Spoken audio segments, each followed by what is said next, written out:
बातमीचा अर्थ आहे भरोसा आणि तुमच्या भरोसा आहे आमची जिम्मेदारी। आपण पाहत आहात NCN न्यूज टीव्ही देगलूर। लेंडी बाधित प्रकल्पग्रस्तांचे व शेतकऱ्यांचे प्रश्न सुटणार नाहीत तोपर्यंत आमचा लढा चालूच राहणार। ज्येष्ठ सामाजिक कार्यकर्त्या मेधाताई पाटकर यांचे प्रतिपादन। सर्व भौतिक सुविधेसह पुनर्वसन करणे ही सरकारची जबाबदारी असून पुनर्वसनाचा मावेजा देण्याच्या नावाखाली शासनाने येथील बांधितांना आता छेडणे बंद करून कायद्याचे पालन करून कामे करावी तोपर्यंत येथील लेंडी बाधित प्रकल्पग्रस्तांचे व शेतकऱ्यांचे प्रश्न सुटणार नाही तोपर्यंत आमचा लढा हा चालूच राहणार, असे प्रतिपादन ज्येष्ठ समाजसेविका तथा नर्मदा बचाव आंदोलनाच्या नेत्या श्रीमती मेधाताई पाटकर यांनी गुरुवार रोजी मराठवाडा जनता विकास परिषद आयोजित जनसंवाद सभा लेंडी प्रकल्पग्रस्तांच्या साखळी उपोषण ठिकाणी केले। या मराठवाडा जनता विकास परिषद आयोजित जनसंवाद सभेला प्रमुख अतिथी म्हणून ज्येष्ठ समाजसेविका तथा नर्मदा बचाव आंदोलनाच्या नेत्या श्रीमती मेधाताई पाटकर या होत्या, तर प्रमुख पाहुणे म्हणून माजी खासदार डॉक्टर व्यंकटेश काब्दे, शेतकरी नेते गुणवंत पाटील हंगरगेकर, तहसीलदार राजेश जाधव, कार्यकारी अभियंता तिडके, संघर्ष समितीचे अध्यक्ष राजू पाटील, कैलास एजगे, राजू पाटील, शिवशंकर पाटील, सुरेश पंदिलवार, बंडेप्पा गंदेगुंडे, मगधूम पठाण, श्रीकांत काळे, दिनेश आवडके, मच्छिंद्र गवाले, सुभाषप्पा बोधने। यावेळी 12 गावातील प्रकल्पग्रस्तांची मोठ्या प्रमाणात उपस्थिती होती। प्रास्ताविक संघर्ष समितीचे अध्यक्ष राजू पाटील रावणगावकर यांनी तर सूत्रसंचलन व आभार कैलास एजगे कावळगावकर यांनी केले। कोणताही अनुचित प्रकार घडू नये यासाठी पोलीस ठाण्याचे सहाय्यक पोलीस निरीक्षक भालचंद्र तिडके, पोलीस उपनिरीक्षक गजानन कांगणे, गजानन काळे यांनी चोख पोलीस बंदोबस्त ठेवला होता। पुढे बोलताना श्रीमती पाटकर म्हणाल्या की शासनाने येथील शेतकऱ्यांच्या जमिनी व घरे अल्प दरात घेऊन त्यांना कसल्याच सुविधा पुरविल्या नाही, त्यामुळे येथील बाधित हा स्थलांतर केलेला आहे। येथून स्थलांतर झाले म्हणजे पुनर्वसन नवे, जोपर्यंत त्यांना योग्य मोबदला देऊन त्याचे सर्व सोयीयुक्त पुनर्वसन होणार नाही तोपर्यंत शासनाच्या विरोधात न्याय मिळेपर्यंत आमचा लढा चालूच राहणार। येथील शेतकऱ्यांना इंग्रजांनी तयार केलेल्या 1894 या कायद्याने 49 ते 60 हजार रुपये भाव देऊन शेतकऱ्यांना देशोधडीला लावलेले आहे, पण आता 2013 भूमी अधिग्रहण कायद्याप्रमाणे शेतकऱ्यांना शेतीचा वाढीव मावेजा देणे सरकारला क्रमप्राप्त आहे। असे होत नसेल तर आजच्या चालू भावाप्रमाणे शेतकऱ्यांना शेतीची 4 पट रक्कम देण्यात यावी असेही म्हणाल्या। नमस्कार, मी न्यूज टीव्ही स्वागत आहे। आज आपण पाहू शकता प्रसिद्ध सामाजिक कार्यकर्ती मेघा पाटकर आज देगलूर शहरामध्ये उपस्थित झालेत आणि लेंडी धरण जे 37 वर्षापासून रखडलेलं आहे त्याला अन्याय होतोय, त्याच्यासाठी आज त्यांनी त्या ठिकाणी भेट देण्यासाठी या ठिकाणी आले। त्यांनी खूप मोठा संघर्ष त्यांनी त्यांच्या कार्यकाळामध्ये केलेला आहे। खूप लोकांना, खूप गावांना त्यांनी न्याय मिळवून दिलेला आहे। आता पाहूया याच्या पुढे त्यांची काय धोरणं असणार आहे। आज या ठिकाणी पाठिंबा देण्यासाठी आले।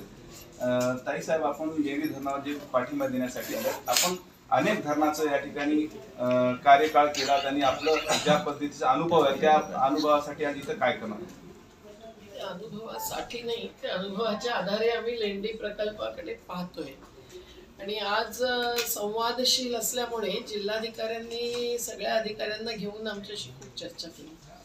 2-2.5 तास जी चर्चा झाली त्याच्यामध्ये आम्ही सगळे प्रश्न उठवले, केवळ पुनर्वसनाचेच नाही तर धरणाच्या एकूण नियोजनाबद्दल। आता धरणाचं नियोजनामध्ये सगळ्यात महत्त्वाचा मुद्दा असतो की बुडीताच्या लेव्हल्स लावणं। नर्मदेचं मी तुम्हाला आता पत्रक देते की या वर्षी 50,000 कुटुंबांचं पुनर्वसन झालं, 20,000 कुटुंबांना 5-5 एकर प्रत्येकी जमीन मिळाली। या वर्षी त्यांच्या लेव्हल्स चुकीच्या ठरल्या जे आम्ही सांगत होतो आणि हजारो घरं ध्वस्त झाली, हजारो एकर एक्स्ट्रा जमीन मिळाली।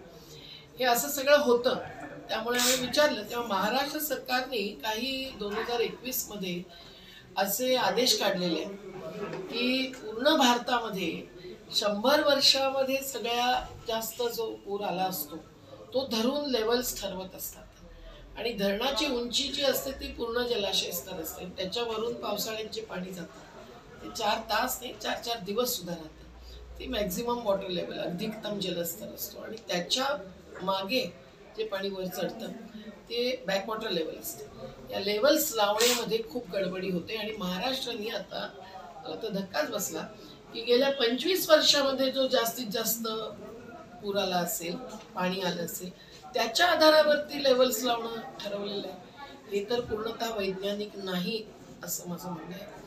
मी विश्व बांध आयोगाची आयुक्तही होते आणि त्यामुळे हे मला कळत नाही आहे, तर त्याच्यावरही आम्ही चर्चा करण्याचा निर्णय घेतला आहे. दुसरं म्हणजे की त्यांचे जे कॅनॉल झालेले आहेत कालवे, ते केवळ कालवे मुख्य म्हणून चालत नाही, कालव्यांचं जाळं निर्माण व्हावं लागतं. तर आता त्यांनी पाईपलाईनचं नेटवर्क बनवण्याचं ठरवलेलं आहे.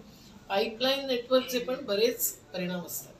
ज्यांच्या जमिनी खालून पाईपलाईन जातात, पाईपलाईन कधी फुटते, कधी काय काही कळतच नाही, पाणी सुटतंय का नाही सुटत कळतच नाही. गुजरातमध्ये तसा अनुभव आहे, अनेक ठिकाणी अनुभव आहे. त्यामुळे त्याहीबद्दल चर्चा होणं आवश्यक आहे. लाभार्थींनी याचा विचार करणं आवश्यक आहे. आणि ह्या सगळ्या धरणाचं जे काही काम पुढे गेलंय, तेलंगणातला कालवा बदलाय, इथला कालवा बदलाय, पण अजून त्यांचंही बरंच काम बाकी आहे. हे कलेक्टरांनी सुद्धा मंजूर केलेलं आहे. आता ह्या काळामध्ये जे पुनर्वसन कार्य व्हायला पाहिजे ते महत्वाचं आहे आणि त्या पुनर्वसनाबद्दल आम्ही सर्व तपशील घेतलेला आहे. 12 गावांची गावठाणं गेलेली आहेत, पण त्यांची जमीन सुद्धा गेलेली आहे. 7 गावांची जमीन गेले, त्यांना ते विस्थापित मानत नाहीयेत असं दिसतंय. असं होऊ शकत नाही. कुठलीही संपत्ती, अगदी तुमची 1% जमीन जरी गेली तरी तुमचं नाव बाधितांच्या यादीमध्ये आलं पाहिजे. घर गेलं नसेल तरी तुम्ही विस्थापित नाही पण बाधित तर होतातच. तेव्हा ह्या सगळ्यामध्ये आणि महाराष्ट्रातला कायदा 1999 पर्यंतचा जो बदलून झालेला आहे तो किती अंमलात आलेला आहे हे पाहायला पाहिजे. आणि आता 2013 नंतर कालव्यांसाठी ज्या जमिनी संपादित केल्या जात आहेत किंवा जातील त्या सगळ्यासाठी सुद्धा 2013चा कायदा लागू झाला.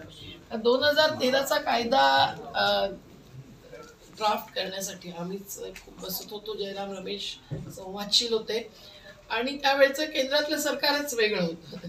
संघर्ष आम्ही त्यांच्याही समोर करत होतो, ते संवादही करत होते, त्यातून काही निघत होतं. अशा परिस्थितीमध्ये याच्यामध्ये जो सामाजिक परिणामांचा अभ्यास व्हायला पाहिजे, पर्यावरणीय परिणामांचा अभ्यास, ग्रामसभेचा सहभाग पाहिजे. कलेक्टर याला तयार आहेत, पण आम्ही असं म्हटलेलं आहे की आता ज्या मागण्या आहेत त्या मागण्या कुठल्या कायद्याच्या कुठल्या कक्षेमध्ये येतील त्याचा विचार केला पाहिजे. पण त्याचबरोबर या कायद्यातच नव्हे तर महाराष्ट्राच्या कायद्यामध्ये सुद्धा ठराविक कॅटेगरीच्या शेतकऱ्यांना जमिनी सुद्धा द्यायच्या होत्या. थोड्या का होईना पण पर्यायी जमीन द्यायची होती, त्याच्याऐवजी पैसाच दिला गेलेला आहे. या सगळ्याचा पूर्ण विचार करून पूर्ण पुनर्वसनाचा आराखडा करून लवकरात लवकर मंत्रालयामध्ये मीटिंग लावायची. पुनर्वसन मंत्री अनिल पाटील हे सुद्धा संवादशील आहेत, त्यांच्यासह त्यांचे अधिकारी बसावे, इथे चर्चा व्हावी असा निर्णय झालेला आहे. हे 55 कोटीचा धरण होता, 2200 कोटीला गेला तरी या ठिकाणी काही विकास झाला नाही. हे तर कायमच गोष्ट आहे. ते पण केवळ त्या किमतीकडे बघून चालणार नाही. लोकांच्या जगण्याचा आधार असलेल्या साधनांवर जो परिणाम होतो तो अमूल्य असतो. आता सरदार सरोवर 4200 कोटीचं दाखवून लाभदायक दाखवलं गेलं. आता त्याची किंमत किती झाली? 90,000 कोटी रुपये खर्च झाला. सरकारी किंमत जाहीर झालेली असते, त्याच्या 4 पटीने किंमत द्यावी लागते. आता सगळ्यांना 4 पटीने मिळाले की काहींना 2 पटीने मिळाले, सगळं पाहावं लागेल. ह्या सगळं पाहून एकूण पुनर्वसनाच्या साठी आपला घरोघरीचा सर्वे व्हायला पाहिजे, आपला प्लॅन तयार व्हायला पाहिजे, त्यांचा प्लॅन तयार व्हायला पाहिजे, मग मंत्रालयामध्ये चर्चा झाली.